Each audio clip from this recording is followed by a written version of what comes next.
তো হ্যালো বন্ধুরা, তো হাই দেখো আমি ফোন করি না আর হ্যালো বলছি। তো আজকে বাইরে গেছি, অনেক দিন পর রোড লোড পাই নাই, অনেক দিনও যাওয়া হয় নাই, গাড়িটা প্রবলেম ছিল বলি। তো ওই যে যাচ্ছি, রোডটা লোড হবে এই গোডাউনে, নিজ গোডাউনে নাই, কাঁটাগাড়িয়া যেতে বললো, কাঁটাগাড়িয়া স্যাম স্টিল লোড হবে, স্যাম স্টিল লোড হবে। বেশি অবশ্য লোড নাই, কম আছে, 10 কুইন্টাল মতন মাল আছে। তো অনেকক্ষণ দাঁড়ানোর পর লোড হয়ে গেল, কমপ্লিট হয়ে গেল। তো এখন বাইরে হবো, অনেকটা রাস্তা আছে, চলে যেতে হবে। তো কিছুটা রাস্তা যাওয়ার পর খিদা লাগলো, খাই না, সকাল করি দুটা টিফিন করি, বাইরে যাব। অনেকটা রাস্তা না, দেরি করা যাবে না।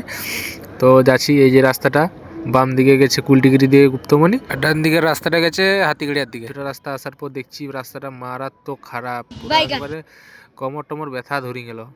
তো এই যে দেখছো রাস্তার অবস্থা, দেখো দেখো দেখো, মানে মারাত্মক এই রাস্তা।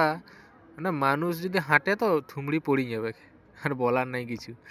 তো যাই হোক, মোটামুটি রাস্তা খারাপ হইলে তো যেতে তো হবে, কি কোনো করার নাই। তো কষ্ট মষ্ট করে খারাপ রাস্তাটা বাইরে গেলেই জঙ্গলটা ভয়ও লাগছে, শালা হাতি বাইরে যদি, ওইটাও ভয়। তো কোনো করার নাই, যাতে তো হবে কি।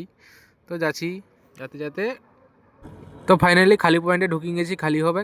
তো ওই গাড়ির কাছে দুটা, ওই যে সিমেন্ট গাড়িটা ঢুকিয়েছে, খালি হচ্ছে, ওরা লেবার গায়ে ওরাই খালি করবে। তো যার মাল ও বললো যে একটু দাঁড়া, খালি হয়ে যাবে। তো ওইখানেই ব্লগটা ঠিক শেষ করছি, টাটা।